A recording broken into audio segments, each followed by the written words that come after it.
Welcome to the Underground, the Steel City Underground, the black and gold standard for Pittsburgh Steelers coverage.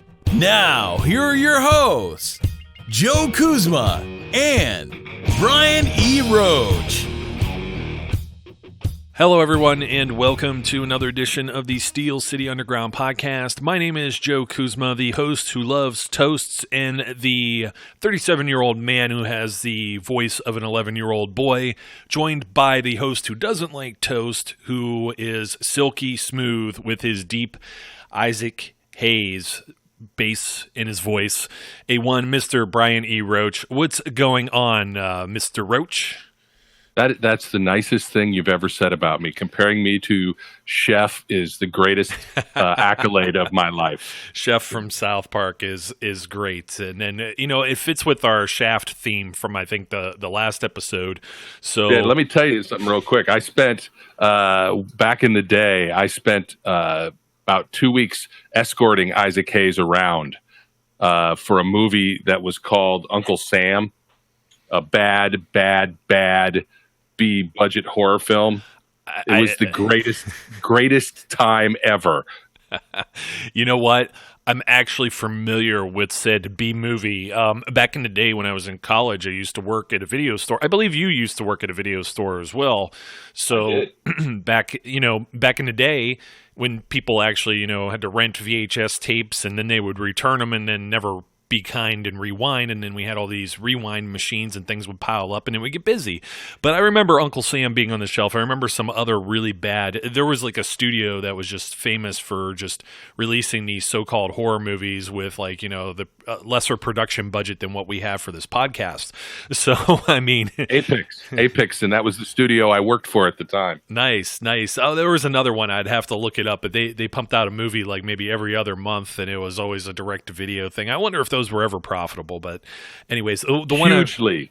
Were they really? I mean, hugely. I remember one called Ankle Biters, and this is just we're getting way off the football track, but it was midget vampires, and then the guy who was taking them out was this kind of, he looked like a hillbilly version of Neo from the Matrix. So he was just picture a pig farmer, somebody very overweight, very pasty looking, bright white skin with a really crappy goatee and wearing a trench coat and having a like a sawed-off shotgun or something, and then these vampires would try and go straight at your legs, and he would like kick them off or shoot them, and they had like these slow motion kind of Matrix type moves, and it was nowhere done near the Matrix thing. And I always wondered, I'm like, I wonder how many people watch this. Of course, the only reason we watch it, we used to throw it on after the store closed, and that's how we would close out our night, and it was always very comical. I'm not a big horror movie fan, but the B movie horror movie genre in and of itself, I enjoy for the comedic value. So speaking of which, the reason I mentioned your silky smooth voice and my 11-year-old boy voice apparently is some of the stuff that shows up in the comments. Of course, nothing about whether or not we should go into talking about B horror movies, nothing of that nature, but plenty of insults about how all the players suck on the Steelers and stuff like that. So we've got more not players that don't suck we're going to talk about today. We're going to split the linebackers up into two because apparently we've been able to talk about three quarterbacks and the equivalent of three running backs in an hour time period. So I think trying to cover how many guys do they even have coming into camp, practically 20 linebackers, the hamburger to the buns of the Steelers defense always been in the 3-4 is the linebackers. So we're going to talk about inside linebackers today because I think that is the hot topic with, OTAs going on, and we're starting to hear some things about first-round pick Devin Bush. But before we do, I wanted to go back and talk about Benny Snell and some of the running backs just for a second, just so anyone who may have not heard the entire running back show that aired, earlier in the week, it's not that we don't like Benny Snell or think he could end up being a tremendous or a great Steeler. The main problem, once again, is where he lies on the depth chart and his pedigree of being a rookie and having to be immersed into the playbook and whether there'll be opportunity. I did a study some research that will be up on the SteelCityUnderground.com website here on Friday, and I looked over the last decade of running back play for the Pittsburgh Steelers. Of course, doing that, Brian, we forgot to mention Dree Archer. I wonder how we would have forgotten him. We remember Josh Harris, but not Dree Archer. Well, Dree Archer went away, and Josh Harris went away and came back. That's all. Yeah, and then but via Twitter came back. That's true. And then there was, LaRod Stevens-Howling, who had a cup of coffee, and Eric was sure to mention him. And I was like, geez, I forgot about him, even though I had gone through and done the research. He had less carries than some of the, even backup quarterbacks did. And the whole concept here is when you see this, be on the lookout for it Friday. I'll try and post it, on the discussion board on YouTube as well, and you'll see it on social media. It's a breakdown of basically every player, and with that in regard, the lead back and or primary player, the starter for games. And when you look back, even back to 2010, the last Super Bowl team, there was a bit of a split in 2012 because they just didn't have any running backs worth a flip. And, Isaac Redman wasn't getting it done on his own. He was always kind of the short yardage kind of guy. He got the carries, 3rd and 1 or 4th and 1 or goal line and stuff like that, right? And he wasn't quite the featured back. And Jonathan Dwyer was there. And Mendenhall was inconsistent. And then that's when, he no-showed on the team and got sent packing, too, at the end of the season. And I'm missing someone else that may have been thrown in there. It may have been Chris Rainey at that point. Maybe he came in a year later. I don't recall. But there's some mix of that pre-Le'Veon Bell years. But even when Mendenhall was there and Bell was there, and you had some guys in the backfield, you had some backups, right? You had LeGarrette Blount, you had D'Angelo Williams, you had James Conner.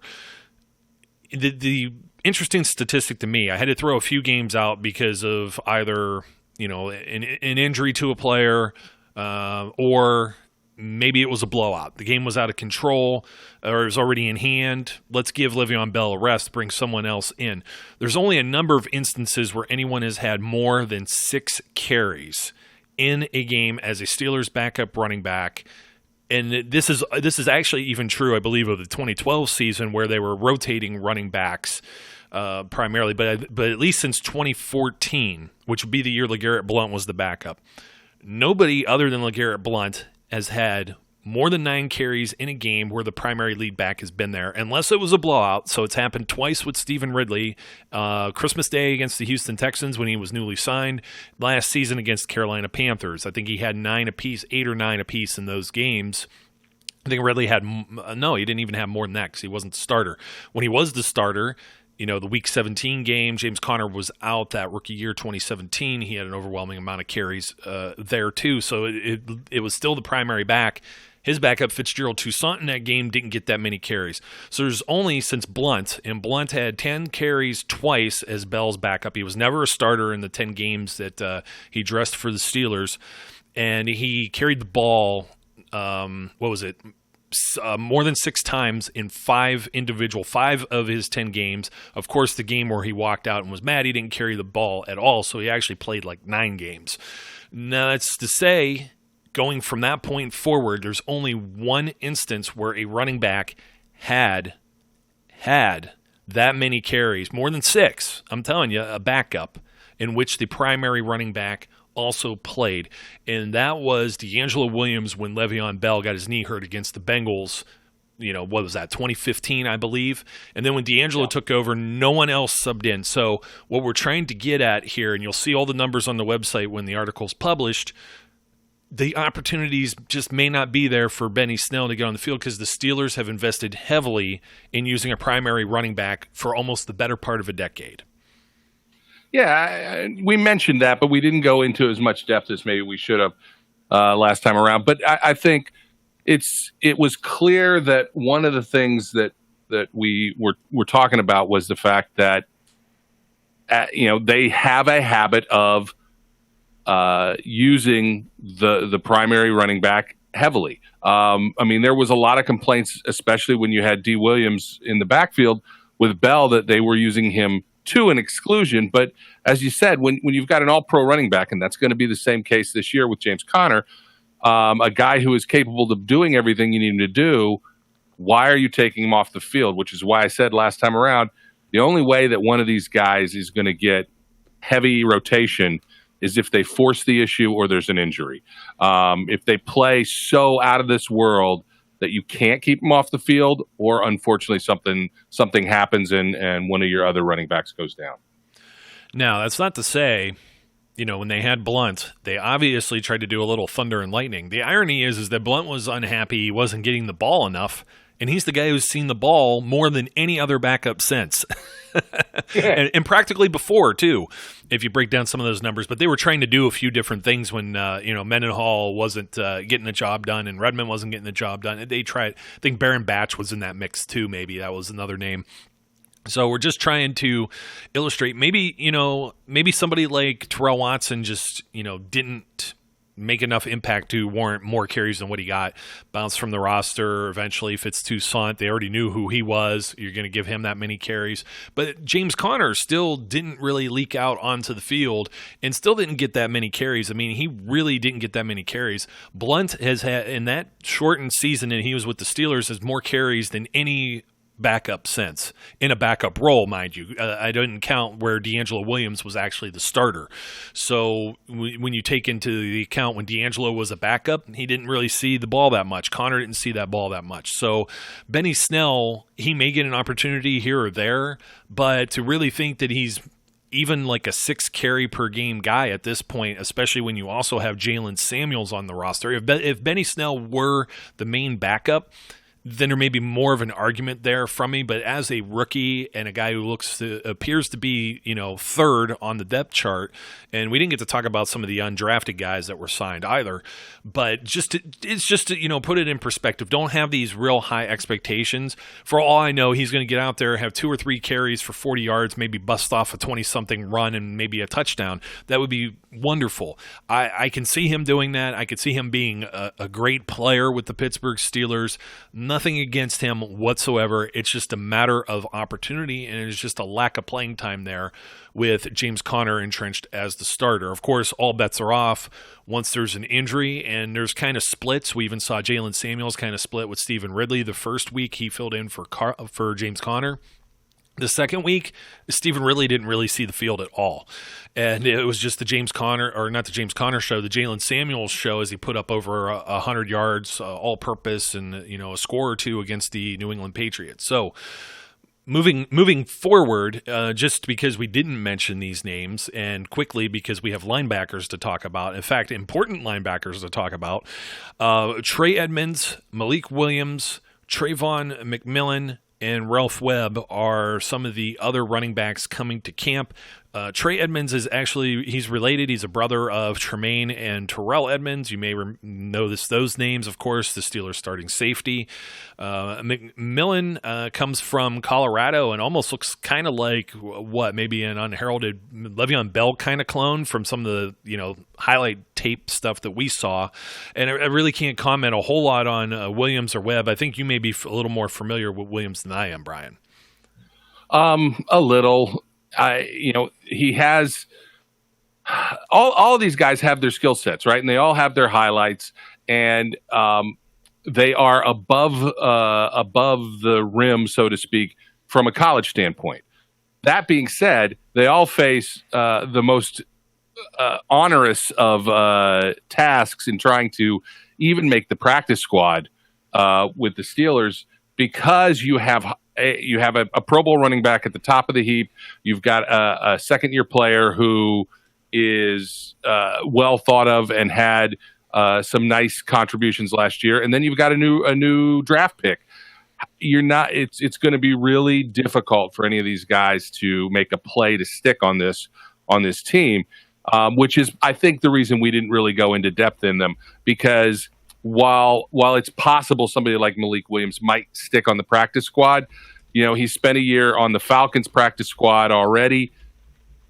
I don't think that it's realistic to expect any of these guys to make a big enough splash. But part of the fun of the preseason is you get to see these guys play, whether it's at the JV level, or at the varsity level. You get to see them play and maybe make a statement, not just for the Steelers, but for other teams as well. So it's not that we don't hope the best for any of them, but the deck is a bit stacked here in Pittsburgh. Yeah, it really is. And another deck that's incredibly stacked is the inside linebacker position, of which I think the Steelers went from tremendous weakness to maybe tremendous strength with what we see on paper.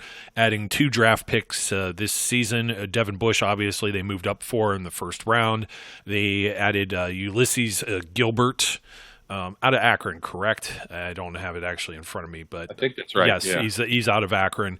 Here's another hard-hitting guy that could become a fan favorite. They signed Mark Barron. They add those 3 players to Vince Williams, who's been the entrenched starter. He's worked his way up from being a 6th-round pick and a guy that was forced into playing back in 2013 due to injuries. And, back then, did you think Vince Williams was necessarily going to be a very good, solid player? I don't know, but at this point, Vince Williams is one of those guys you're always going to remember as a Steeler.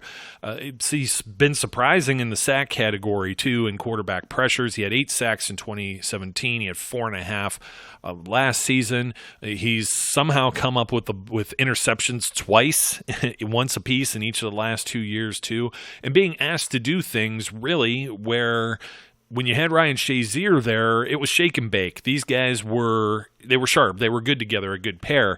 When Ryan Shazier disappeared, and then you had to ask Vince Williams to do some stuff that necessarily may not have been to his strengths.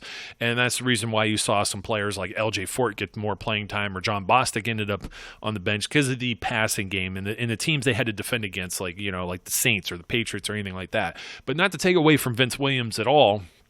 For what he does well. And this is where we talk about, the Steelers not necessarily just, let's just send the outside linebackers and get all the sacks from there. Leading in sacks in the league in each of the last 2 seasons for the defense. A lot of this comes from Vince Williams. He had 73 pass rushing snaps last season, according to Pro Football Focus, and he turned those into 18 pressures. That puts him in the top 5 for their inside linebacker signature stats as far as pass rush productivity. He's actually number 5.1 behind the very next guy, Nick Kwiatkowski. I can never say his name either, from the Chicago Bears. There's Mason Foster. The Redskins is tops there with 28.5. And, of course, you have to have a minimum amount of snaps in order to be eligible here. And the minimum is only 15, so you're not talking about a whole lot. But Vince Williams gets out there and gets after the quarterback some. His spot is pretty much, I think, locked when you're looking at a traditional 3-4. Where things may start to change is the 2 gentlemen that they've added this season. Mark Barron, who comes over from the Rams. He has started the NFL as a safety with the Tampa Bay Buccaneers. For all intents and purposes, right now in football in shorts, he's splitting some reps in a rotation with Devin Bush as well, the rookie. But as we said before, Brian, we kind of expect Devin Bush to be, as a first-round draft pick, every opportunity is going to be afforded to him. This is the complete opposite of what we were talking about with the running backs, and kind of the reason I wanted to bring this up. There's a need at the inside linebacker position, and they need Devin Bush to be the guy to come in and pretty much play from the very first snap of the opening of the season. That's an accurate statement. That's what they need, and it may be what they get. It's Devin Bush's early contributions in rookie minicamp and now in OTAs is very deja vu to Ryan Shazier. In the sense that he's already calling defenses, he's already running with the ones, at least in part. I think it's a very good chance that Bush is going to get significant playing time, and he has to. I mean, this is a guy they invested heavily in by jumping up as many spots as they did to get him. They made that capital investment and showed what they think of Bush, and I think the result of that is you jump up to the 10 spot to get somebody, you need them to contribute immediately. In most cases, we expect a first-round pick to contribute immediately anyway. That is not always the case in the Steelers, especially on the defensive side of the ball, but it has changed to a certain extent in recent years, and I think that there's every reason to expect Devin Bush to play a lot, and fans have to be accepting of both the good and the bad that goes along with that. The good being you've got a kid who is going to go get it, going to go after it, but he's still going to be learning and transitioning, and you have to accept some mistakes getting made. You talked about Vince. I just want to say, look, I think Vince Williams is the classic kind of a Steelers linebacker in the sense of he just plays, right? The guy plays flat out. He plays hard. He puts his heart on his sleeve when he plays, and he's a dog, man. He's going to go get it. And while he has his limitations, and I think even he would admit that he has his limitations, he has done everything he needs to do to try and improve on a yearly basis. We talked about that, when we talked about Bud Dupree, and that's what you want out of a guy. You want to see a guy continue to get better, and Vince Williams is a guy who continues to get better. Has he reached his ceiling? Maybe. But for a 6th round pick, this is a quality, a quality pick. This is a successful pick for them, and a guy who has done significant work for them. I think he has. Unfortunately, I think that there is a chance he will get less playing time this year. Not because he will be supplanted, but because as they transition and move into some of these packages, I think that you're going to see Barron get more playing time. And I think that that as the season rolls on, I think Bush and Barron are going to be on the field as much, if not more, than Bush and Williams. But primarily because it's going to be different kinds of coverage formations that will not play to Vince Williams' strengths. Doesn't mean he won't contribute. It doesn't mean he may not even be still considered a starter, but it will be in certain formations. Yeah, and I don't disagree with that. I think it's some sub-package football, and that's the reason why you're seeing a rookie transition in and try to earn a spot, see if he belongs, see if he fits. Barron, the same thing, because when you go back and look, okay, you go back to 2017 and you start the season out, or even like, the preseason, but these are the names that the Steelers have on their inside linebacker depth chart. Of course, Ryan Shazier and Vince Williams mentioned, shake and bake there. LJ Fort, Tyler Matakevich, Steven Johnson as your backups. And then, of course, some names that are still kind of sticking around here or there, Keith Kelsey and Matt Galambos. This is who they went to war with in the preseason. And, I think where I'm going to go here because, you lose Shazier and then Tyler Matakevich was banged up and you had to go sign Sean Spence off the street, essentially. He was sitting on the couch, eating popcorn for all I know, and they had to bring him back basically from not playing football because he left the Steelers. He went to, I believe, the Colts, and then the Colts cut him, and he wasn't playing football for a few months. And then all of a sudden, it's like this is the best they could do in a case of emergency. So this is the reason I think everybody knew last year that they wanted them to move up and try and draft an inside linebacker, and when they didn't, they went to battle with Vince Williams, Tyler Matakevich, John Bostic, LJ Fort, and then Matthew Thomas, who, was one of our guys that we hyped as an undrafted free agent, he was fast, he had all the tools, he had some, off-field issues in college, probably the reason he wasn't drafted out of Florida State. And, there was somebody that was on the roster, became expendable, I think, for another position or whatever be the case. It didn't work out. They couldn't put him back on the practice squad. The Ravens ended up snagging him, et cetera, et cetera. So you enter this season and, Ryan Shazier is still, trying to make his, miraculous comeback. Whether or not he does or doesn't is another thing. Man, I mean, as much as we just want to see him live a healthy life, you got to think, wow, imagine if he came back and he was still the guy that he was with the contingent of guys that you have, and you're like, wow. But I don't even expect that. I don't know that he'll ever play again. If he plays again, is he still the same kind of guy? Who knows? He's out of football for quite some time, and quite a lot of physical type of things to overcome there when it comes to his injury. So I don't want to speculate into too much there. But where I'm getting at is now, versus that group that they had last year, or even the group they had the year before minus Shazier, I think they're like light years ahead now. I think they have a little bit of insurance here. This insurance with Barron, he played safety too. I don't know if we're going to get any looks at him playing in the secondary or playing as a dime backer. Those are things to keep an eye on. And he's a versatile player, and he may start, he may not. I mean, who knows? But you know what? I like the prospect of having him even versus John Bostic. Now, I was hoping for a lot from John Bostic last year. We knew he had the lateral speed that they were missing when Sean Spence was out there on the field or whatever. But even LJ Fort, for that matter, more of an athlete, he ends up taking Bostic's spot. The Steelers still had a little bit of a problem in the middle. I think they've plugged that hole with the additions of Barron and Bush.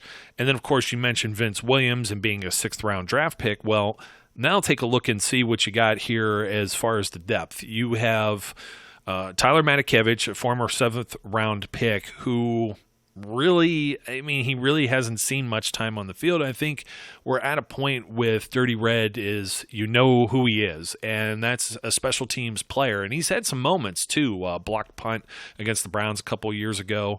And some tackles where you just wonder, where'd this guy come from? Because when you look at those charts where they show what they've done at the combine as far as being athletes, it doesn't look like an athlete, but he has the instinct of being wherever he needs to be.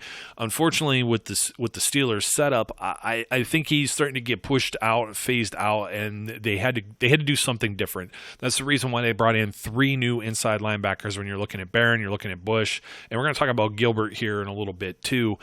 Some other names to mention. We were kind of giggling because we looked at the depth chart and there's a bunch of blank spots yet because the Steelers don't really name a depth chart until they get around the first game of the preseason. They release a depth chart, and then everybody's like, oh look, like last year it was like before the first game it was Tyler Matakevich was penciled in as the starter. And he may have been given that opportunity over Bostic. I don't know. But this is the reason why they're bringing in these other players is because now they know what they got, and they know they got to do something different. But we were laughing because they have Ola Adonai, the undrafted outside linebacker, penciled in on their depth chart like as 3rd as one of the inside linebackers. There's another gentleman who got hurt, and I remember we thought he was like a lower level draft pick because I think it was like a knee, like a MCL, ACL, something like that with Tigre scales, and they ended up snagging him in the offseason, one of these offseason contracts, and he's a player that it was intriguing and somebody I want to see in camp.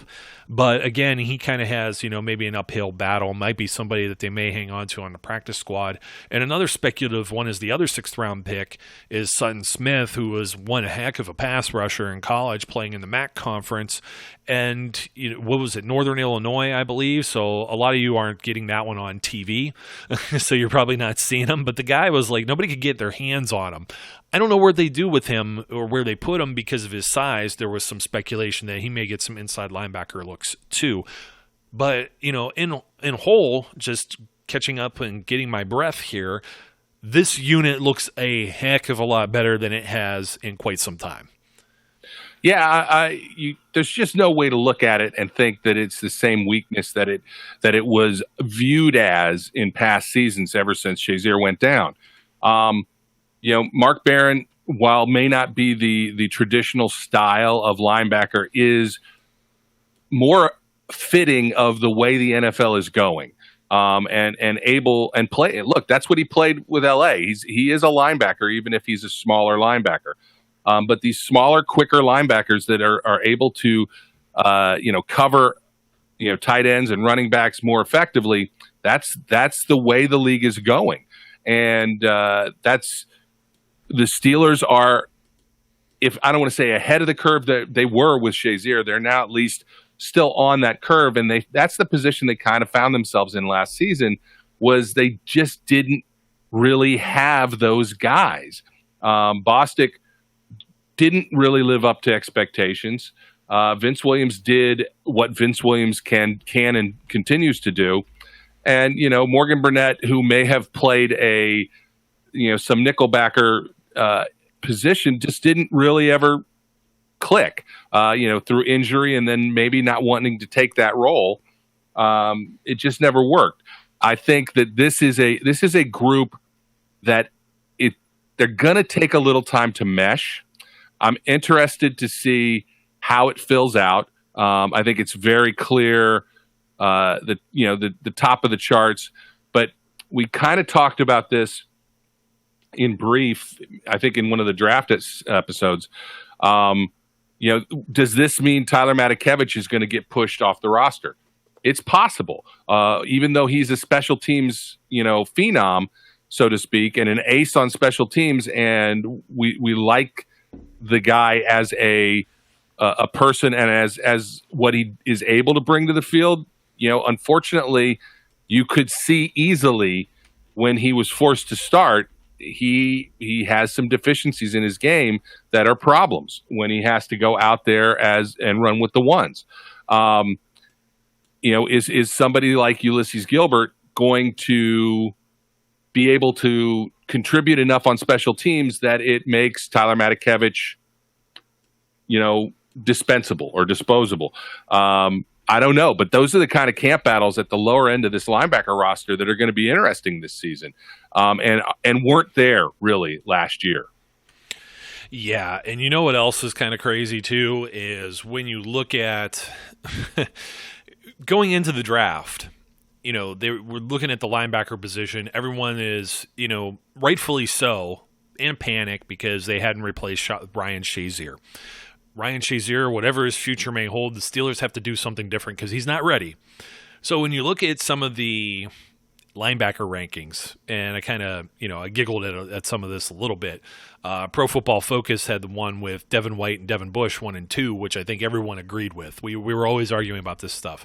Tavon Coney, number 3, and I believe Coney went completely undrafted.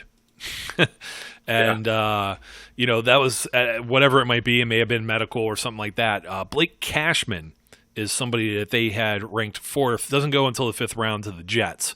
These weren't exactly players. Mac Wilson, also 5th rounder, somebody else that, popped up from time to time. Everyone's like, oh, Steelers got to look at him.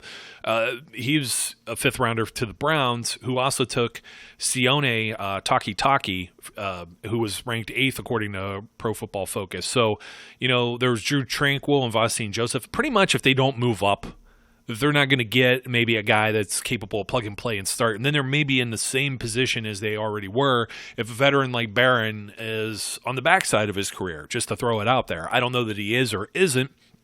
And it'll be interesting to see how he's utilized. You have to assume with they're pretty much not making a move on the safety position and having anywhere from 5 to 6 capable cornerbacks on their depth chart as it is, and saying things like Cam Sutton and Mike Hilton can play safety, and maybe you put those guys on the field a little more, maybe you don't. Maybe you get somebody who's a little bit bigger of a frame as Barron to replace Morgan Burnett, who didn't fit for a variety of reasons, injured, was supposed to be the starter. It wasn't supposed to be Terrell Edmunds. And so you're kind of looking at a same or similar situation as last year with the 1st round pick.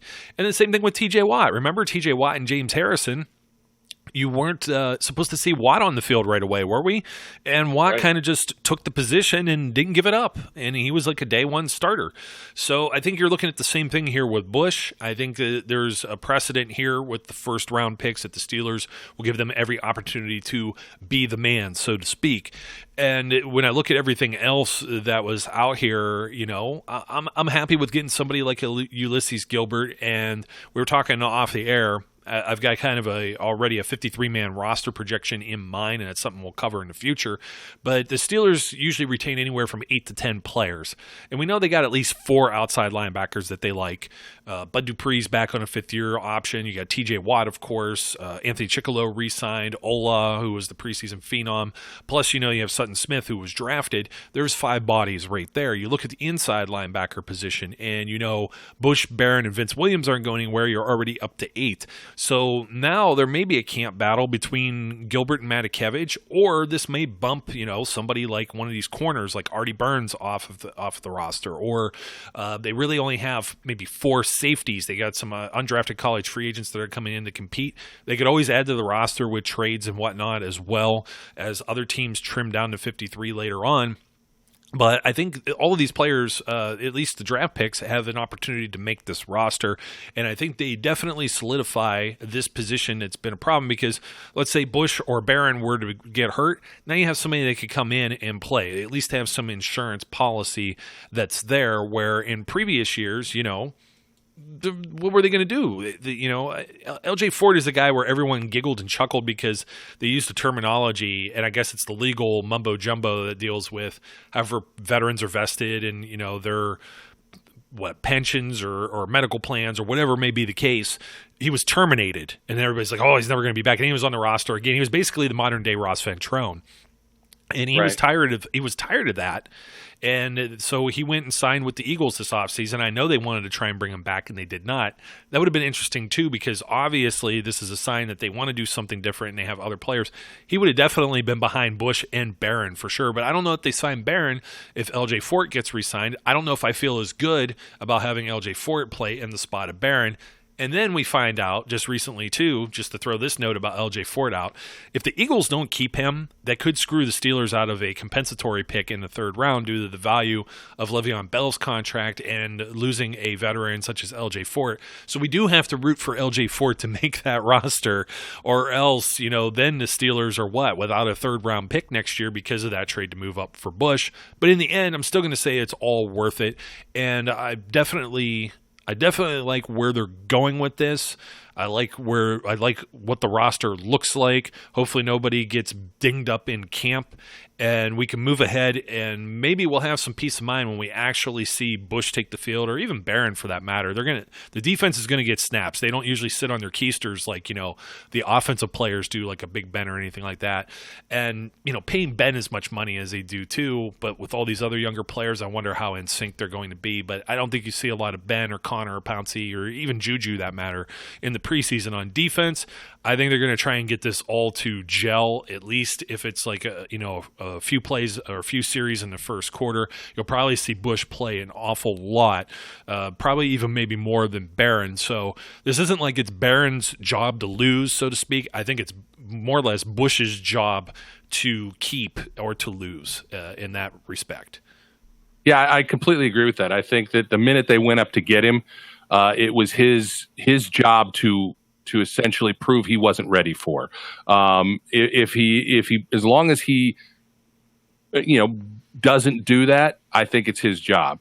And I'm excited to see what this defense looks like as the preseason starts to come around and through camp, because the vibe from OTAs is really good. The defense appears to be very stoked and very involved with each other as a unit. And I think it just has a different feel.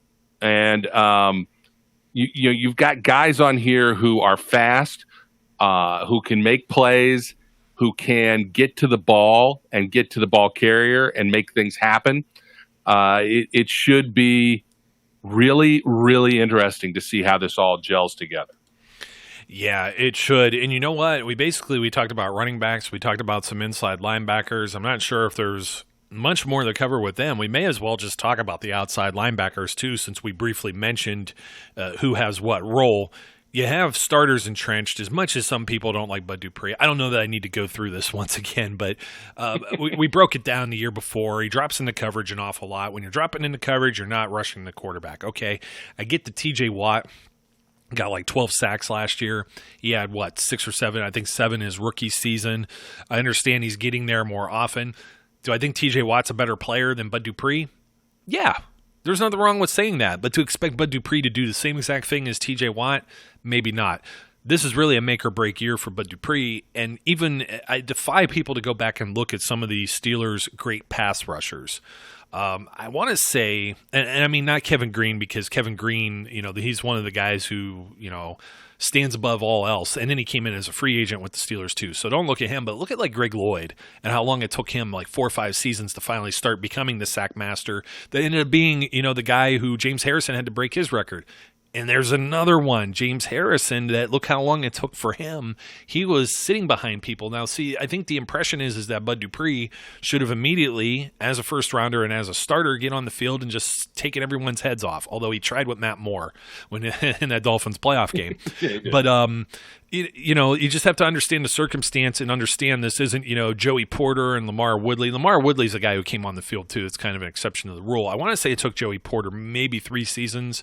I'm going to have to pull this up and find out for sure. But to really, really become the Joey Porter that we remembered, and of course things don't want to work for me as usual. But even to that effect, I mean, you look at, let's see. Here's Joey Porter. So Joey Porter in his second year automatically on fire. But Greg Lloyd, man, I mean, it took Greg Lloyd almost an eternity to get out there and start getting to the quarterback. Everybody remembers him as being this monster, but he had half a sack in 1988. He only started 4 games. He became a full-time starter the following year with 7, 4.5, 8, 6.5, and 6. And the only season he ever did double digits was 10 in 94. He played 10 years in a black and gold uniform before the Steelers parted ways with him. He was 33 and played last in 1998 for the Carolina Panthers for a single season where he only had a single sack. He got hurt in 96, so he ripped off, 5 straight Pro Bowl years. 8 sacks, 6.5, 6, 10, and 6.5 were good enough to be a Pro Bowl player, and he's considered one of the greatest Steelers at all time at that position. And his numbers, as far as if you're just going to put sacks up against it, if Bud Dupree has a 10-sack season, it looks just like Greg Lloyd. And I'm going to get so flamed for it. But, I get sick of, okay, he runs past the quarterback. Who doesn't do that? Ryan Shazier was doing that. And, now we don't speak ill of him, obviously, with what happened. But, I mean, it's fair criticism, too. TJ Watt has gotten beyond guys as well. Another pass rusher I wanted to bring up as far as this, too. 1 sack in his rookie season, appearing in 9 games. 4.5 his second year, 7.5 his third year, 5 his fourth season. So this is the common trend here. Bud Dupree has only played 4 seasons. Well, Michael Strahan didn't make it to the Pro Bowl until his 5th year when he had 14 sacks and became, one of the all-time greats to get after a quarterback and a Hall of Famer. I think it's just a position that there needs to be a little bit of patience with it. I don't see Bud as this big liability that everyone else does. He's athletic. He drops into coverage where he's needed. I don't know that he's necessarily, misses tackles any more than anybody else might, or doesn't, set the edge or any of these things that were Jarvis Jones-esque. And I think that's where he gets the label from, is because Jarvis Jones was not so good. Everyone just wants to put Bud Dupree in that same category because he didn't light the world on fire like a LaMarr Woodley may have in his first few seasons. LaMarr Woodley himself, 4 sacks as a rookie in 13 games, turned it on in year 2, 11.5, 13.5, 10, and then, he starts getting hurt and disappears off the face of the planet. So, well, he had early contributions. It's a little early to write off Bud. I already talked about TJ. TJ shares a lot of the same common traits of being able to drop into coverage and setting the edge and putting pressure on everyone. But when you're talking about these two, and you already brought up, we talked about Vince Williams being, one of the top pass rushing or quarterback pressuring linebackers, and he plays inside linebacker. It's a difference in philosophy. It also, we'll see these things with Mike Hilton when we go over the corners. So the 2 starting outside linebackers, I mean, I don't think you could ask for any better. I don't know necessarily that Ola Adonai, an undrafted guy, comes in. We've seen it with James Harrison. He wears the same number. Maybe he's the same type of Superman when he gets some opportunities. Don't know yet. Looked like he had that ability in the preseason. Also facing guys and quarterbacks that are 3rd and 4th stringers too. Got to put that into perspective. Who am I missing here? Anthony Chickillo, capable spot starter. So with Chickillo, he has some experience. He's gotten the quarterback a couple of times too. Maybe, not this, in the same breath, not the guy who, is the sack master, so to speak. But if there was an injury, and now, I don't mean like something serious where somebody goes on IR, but an injury, Bud Dupree or TJ Watt can't play for a week, I'm okay with Anthony Chickillo. I think we'll see some from Ola, and we'll also see if Sutton Smith ends up sticking and staying as one of these edge rushers. Yeah, I have to correct something you said quickly. It was not Greg Lloyd's record that James Harrison broke. It was Jason Gilden's. Oh, Jason Gilden. I'm sorry. Well, yeah. You know what? I'm going to bring him up because, you know what? I got a brain fart there, but I want to say Gilden was in the same category as well. And Absolutely. And I have it here, actually. You're right. I had the two mixed up. Former all-time leader until James Harrison broke the record with 82, so he had 81. Or it was 82 and a half. 80 and a half. Yeah. He has 80 and a half, Harrison does. So, yeah, and let me see. Jason Gilden had 77 sacks in a regular season career in a Steelers uniform. Rookie year, 16-game player, one official start, 2 sacks. 16 games, second year, 3 sacks. Third year, 7 sacks. Regresses in his fourth year to 5, then goes 11, 8.5, 13.5, 12, 9, and then 6 before he plays 1 year in Jacksonville, and then retires. Took him a long time to get moving. Sounds a lot like Bud Dupree, and Bud Dupree also, don't forget, was also injured early in his career and was also in a rotation too. They were still doing the 4 linebacker rotation when he was a rookie, still working James Harrison and stuff in there. So really when TJ Watt came 2 years ago, this was Bud becoming a full-time guy. They got rid of the rotation. It was Watt and Dupree. Then they flipped them last season. And, you know, I just don't get the hate for Bud Dupree like some other people do. Well, people just want to be mad. Oh, I know. They want to hate everyone. Every single player, you know, is a bum or a scrub or sucks. And it's just like, you know, you try and see the potential of what you got because every player can't be an all-pro. Every player can't be a Pro Bowl player. They can be role players that lift the team up and help other individuals, such as a TJ Watt, be a Pro Bowl player. Yeah, I think there's a large function of looking at the past through rose-colored glasses that exist within Steeler Nation as well, because they forget how you know these players started, and there's a big difference. Look, with the way rookie contracts are structured now, and the way things play out, you know, you need to be able to see and know what you have with a player, and it's not as easy to be patient. But nonetheless, a lot of times with, you know, TJ Watt is the exception to the rule. He is not the rule. Outside linebackers take time to develop, especially in the Steelers system.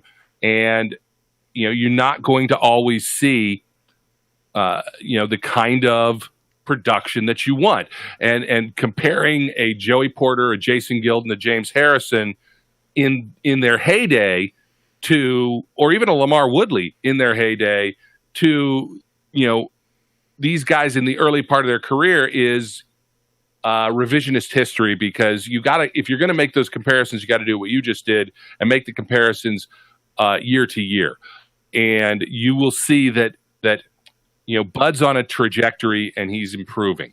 We will see what happens. And we've both said this repeatedly. It is a make or break year for Bud. He's on his 5th-year option. He is not going to get a deal if he puts up another 5-sack season. On the other hand, if he puts up an 11-sack season, you know, you're looking at somebody that they may have to franchise the way they did Jason Worldis. And, you know, because he came out of essentially nowhere as well before he decided that, you know, he didn't like football anymore. And which is totally cool. I mean, he went it's fine. I don't blame any of these guys for that. Yeah, cash out, man. Go for it. Well, plus give him credit. He walked away from big dollars. Yes. To go do what he felt his passion was, which is, hey, that's what we should all be able to do. If we're all so lucky to follow our passion, great. So I don't have any negative feelings toward Jason Worldis at all. I hope I can get him on the linebacker's helmet one day. Anyway, the premise here, though, is that, you know, you have to allow for growth with these guys and an understanding of the position that they play and how it works within the scheme of the Steelers defense. And people oftentimes make the mistake of comparing our outside linebackers to defensive ends, and, you know, on a team that is a traditional 4-3 instead of a 3-4, and they're not the same position. So, you know, you can have more impact come out of that position, but it still doesn't always happen immediately. So while we'd all love everybody to be TJ Watt, that's the exception to the rule. Most guys do not come in and start racking up, you know, 8, 9, 10 sacks in their early seasons. it starts slower. So we'll see what happens with Bud this year. I agree with you. I think, it's TJ and Bud, it's Ola, it's Chicolo, and I think that's their primary depth. I am slightly like, if you want to measure the meter of worry, it's around the 20% mark about our outside linebacker depth. Well, slightly, and as long as Anthony Chicolo doesn't have to pass rush. Okay, that's not where everything's coming from. Quite a bit of it is coming from the defensive linemen that we aren't really talking about a whole lot just yet. We're going to get to them too, and boy, did they have some good ones. And even to the point where Cam Hayward led the team in sacks like a year removed. You have somebody like Mike Hilton that ends up running free because you have to compensate for Bud Dupree or TJ Watt being there. It's why Vince Williams is able to do what he does, and it's probably going to be why we see some stuff with Devin Bush. Maybe he doesn't get the sacks, It wasn't like Ryan Shazier was a sack master either, but it enabled Ryan Shazier to do some pretty much, uncanny, inhuman type of things. I mean, Shazier 3.5, 7 total sacks in his whole career, 3.5 twice his second and third seasons. But he was able to deflect a heck of a lot of passes as an inside linebacker, 9 and 11 over his last 2 seasons that he played. And he also had 3 picks in each of those seasons, so 6 over that, as he really got his feet wet, so to speak, and really came up to speed when it comes to the NFL. It's one of those things where, I look at Bud Dupree and I think to myself, what would they have done differently, really? He wasn't supposed to be there with the 20th pick overall. You look at some other players that, came afterwards. You got Shaq Thompson, the Saints, Stephon Anthony, Benardrick McKinney, we know who he is, but there's just a lot here. Eric Kendricks ends up there. Some of these aren't necessarily edge rushers either, but like Randy Gregory, for example, I remember, he should have been a top 10 pick and did all kinds of things wrong and ended up being a chance or a risk for the Cowboys in the second round. And where'd that really go?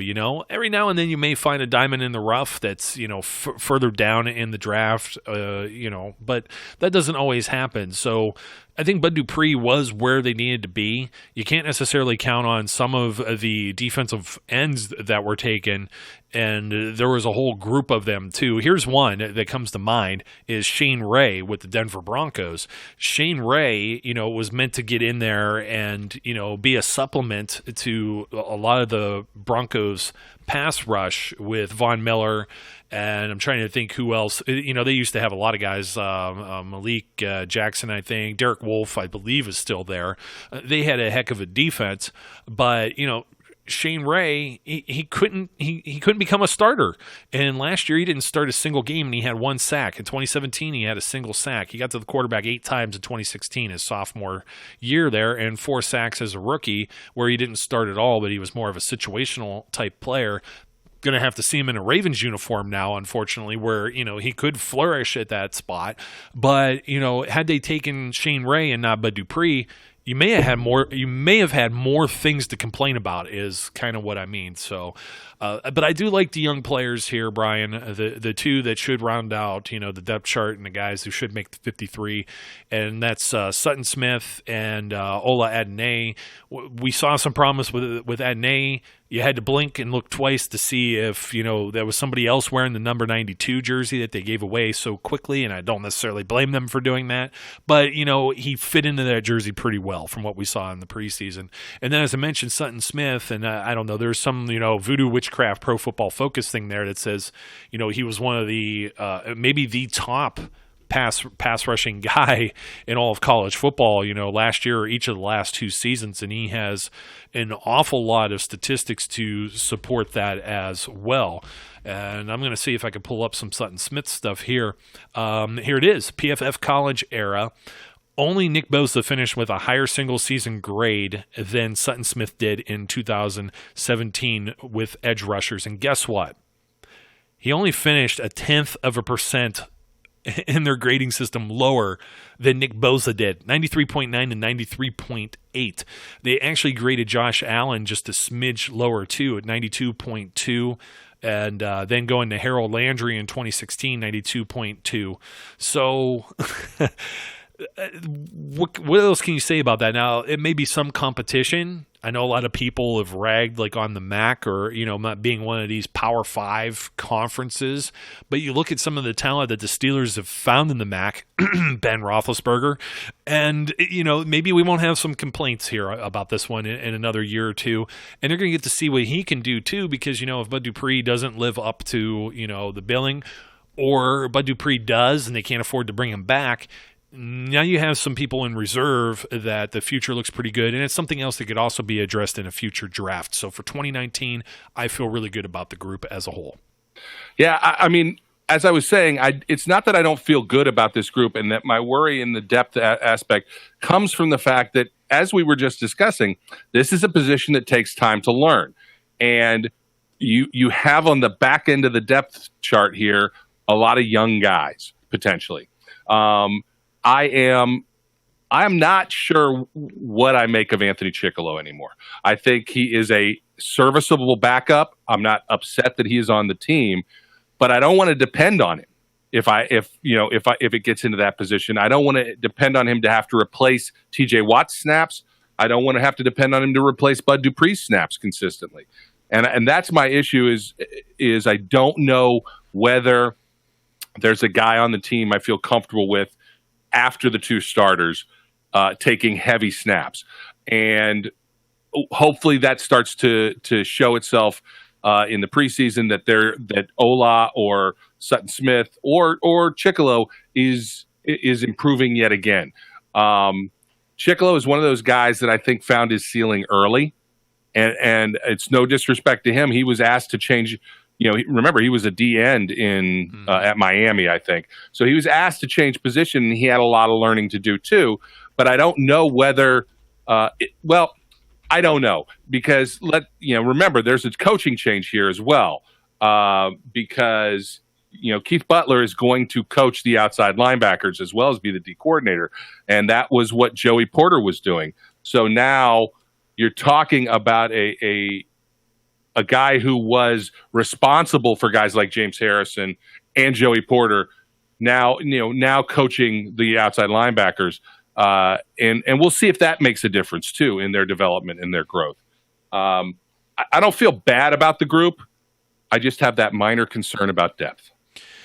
And that's fair, because I think we all remember the Week 3 game a couple years ago against the Chicago Bears, where Chickillo was pulled into duty there, and they couldn't stop. What was it, Jordan Howard and Tariq Cohen with the Chicago Bears. It just nothing was working right in that game. They got pounded in the run, and it just abused on the edges too. And some of that also happened later, in the season when they lost Shazier and they didn't have a linebacker capable of the sideline to sideline type stuff. It was brutal to watch as teams would just the Ravens, and I want to say the Patriots, just hit the edge there. So I do have one elephant in the room. A little bit of a bonus part to this, and that is Chase Winovich, who we were all in love with, by the way, and the Steelers pass on him, and they don't do anything, and all of a sudden they take Sutton Smith, and it's like, well, here's a guy who flew under my radar entirely. And the most pressures, according to, once again, Pro Football Focus, is grading this, the most pressures by an FBS edge rusher since the start of 2017. So Sutton Smith has the most. I'm not going to say the number just yet. Max Crosby is second with 112. Anthony Nelson, 111. Chase Winovich and Ben Banogu, 109 apiece. And we thought Ben was another player that the Steelers could target as well. We weren't in on the Max Crosby hype train there because we felt there were other needs, right? So you look at this. The second place guy, 112. 111 for the third place guy, and 2 at 4 with 109. Where do you think Sutton Smith was as far as pressures there? Remember, 112, that's the magic number here for second place. $8,472,311. You are not going to win the show. This is a showcase showdown. You're going to be like way off on that one. I'll take $1, Bob. Anyway, Sutton Smith, number one, numero uno, with 160 compared to the next place guy, 112. That's since 2017. So that's 2 college seasons. And he's nearly 50 more pressures as an edge defender in college. FBS, by the way. So that got me real excited about this. And then it also made me realize that they had somebody else in mind, and the Chase thing was maybe a smoke screen. And then they were able to do some other things. And now I don't feel as bad about it. I want to reiterate that I was never a huge Chase Winovich fan. I liked him later in the draft. I did not like him where a lot of Steelers fans liked him, which was the first or second round. Correct. I wanted nothing to do with him there. But be that as it may. I wanted him in the second. I said second I would have been cool with. I thought he was going to be gone. First round, I definitely had my reservations over, especially at pick 20, and they ended up at pick 10 anyway. So, yeah, I don't disagree with you. Look, Sutton Smith has a great college resume. And I'm going to go reach back into the past and tell you that Archie Griffin had maybe the greatest college resume of anyone and stunk as a pro. yeah. So, definitely. I love it. It makes me excited. I want to see what the kid can do. I think that it'll be interesting. I just have that. There's a little bit of temperament in me that just says, that's college. I need to see how it translates to the pros. And again, not that he's a Steeler. I love him. He's got short arms. Yeah. Well, the other thing that Pro Football Focus's college stats had is that they've never had anyone who got 100 quarterback pressures in a single, in a season in their era. But Sutton Smith, the man with 2 last names, he came closer than anyone else in 2017, and this was before he was even on our radar. He still had the 2018 season to play. He had 94 pressures in 2017. Ooh. 94, 16 sacks, 14 hits, and 64 hurries. Holy cow. I mean, one of our knocks was when they did take T.J. Watt. T.J. Watt came into college at Wisconsin as a tight end, got hurt, had the knee injuries. We thought maybe, he could be injury prone. You're thinking about J.J., who was, is snake bitten there for a couple of years too. Are they just taking him because he looks like J.J. Watt, and this and that? He's only had a year or two under his belt of playing this position. How good can he be? Well, those questions were answered, and we'll get those questions about Sutton Smith answered perhaps in the not-so-distant future. So that's a wrap on all the linebackers, folks. We see maybe 10 making the roster. There's going to be some trimming in other places, and most of those places we hadn't discussed yet. So it'll be interesting as we continue our position group breakdowns through the coming episodes. And as always, Brian, thanks for joining me, and listeners, thanks for joining us. Yeah, again, I cannot express my gratitude to the listeners enough, in helping to make us, what'd you call us the other day? The most popular Pittsburgh Steelers podcast on the planet. There you go. It's fantastic. I love every single comment we get, even the ones that are calling me names or telling us that we sound really like we have a deep voice for 11-year-olds. That's my favorite comment ever, by the way. Well, someone didn't listen long enough into this little diatribe that we do at the very end. So if you do cuss and it's, very, abusive language in its tone, it gets deleted. It's just that simple. So just stay away from it, especially if some people like to make 3 and 4 comments, and then one of them inevitably has to be something really bad. They're just responding to themselves.